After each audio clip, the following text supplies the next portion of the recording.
mbinu 5 ya kupanga mito ili uweze kumkojoza mwanamke wakati unapokuwa unafanya faragha. Nikumbushe kwamba kuna mito aina tofauti tofauti, lakini mito ambayo naizungumzia ni mito ambayo ni milaini kama hii. Hii mito ukitumia vizuri wakati wa kufanya mapenzi, ni rahisi kuweza kumkojoza mwanamke hata kama utakuwa sio fundi. Endapo kama utatumia mbinu hizi 5 ambazo nitaweza kuzitaja na ukatumia mto au mito ambayo ni mepesi kama hii, basi itakuwa ni rahisi sana uweze kumkojoza mwanamke. Mbinu ya kwanza kabisa ni mbinu ya kuweka mito kuanzia mitatu chini ya kiuno cha mwanamke, kwa sababu mito unapokuwa umeiweka vile inakuwa inamfanya mwanamke aweze kukatikia muongo vizuri. Kwa hiyo hii ni mojawapo ya mbinu ambayo inaweza kufanya kwa 100% mwanamke aweze kukojoa au aweze kufika kileleni. Na pia mbinu ya pili ni mbinu ya kuweka mto kwenye tumbo lake mwanamke au mito mingi kwenye tumbo lake mwanamke, ili wakati atapokuwa amekuwekea staili ya muzika goma uweze kupampu vizuri. Na ni mojawapo ya mbinu ambayo itafanya mwanamke aweze kukojoa, kwa sababu anapokuwa amelalia mto kuna uwiano fulani wa kiuno unapokuwa anakatikia na jinsi ambavyo wewe unakuwa unamsogelea. Kwa hiyo pia ni mojawapo ya mbinu ambayo itafanya mwanamke aweze kukojoa kutokana na mto au kutokana na kutumia mbinu ya kuweka mto. Na pia mbinu ya tatu ni mbinu ya kumwekea mwanamke mito mingi katika katika shingo yake alafu na katika kiuno chake, kwa sababu atakuwa amepanda juu alafu kitumbua kitakuwa kimeachama hivi. Kwa hiyo inakuwa ni rahisi kabisa mwanamke kuweza kukojoa na kuweza kufikishwa kileleni.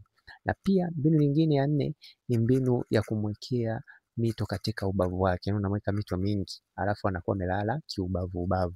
Kwa hiyo unapokuwa na pampu, mwanamke anakuwa ni rahisi kuweza kusindikiza muogo na inakuwa ni rahisi kuweza kuchezea kisponji ambacho kipo ndani ya kitumbua. Kwa hiyo hii pia ni mojawapo ya mbinu ambayo itamfanya mwanamke aweze kukojoa na aweze kufika kileleni kwa kutumia mito.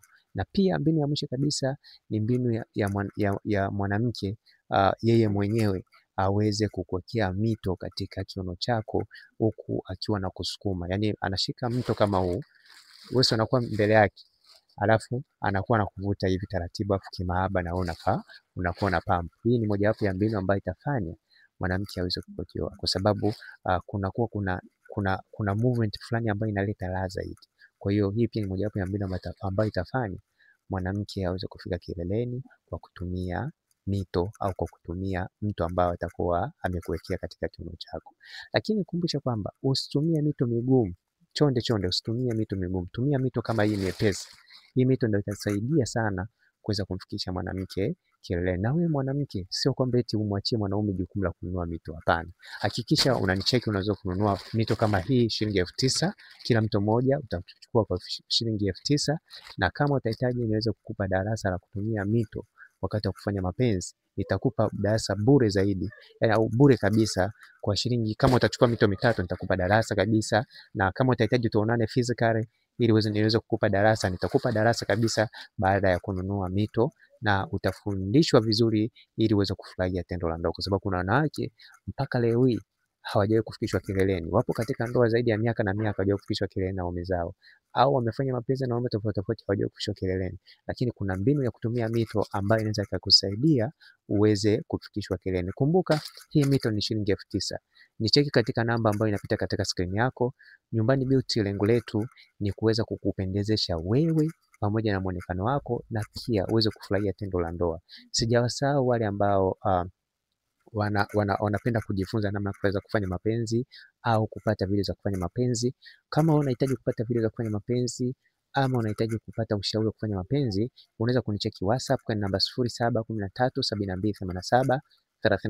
Kama utakuwa nje ya Tanzania utaanza na jumlisha 255 713 728736. Naitwa Isaac Kanyankole.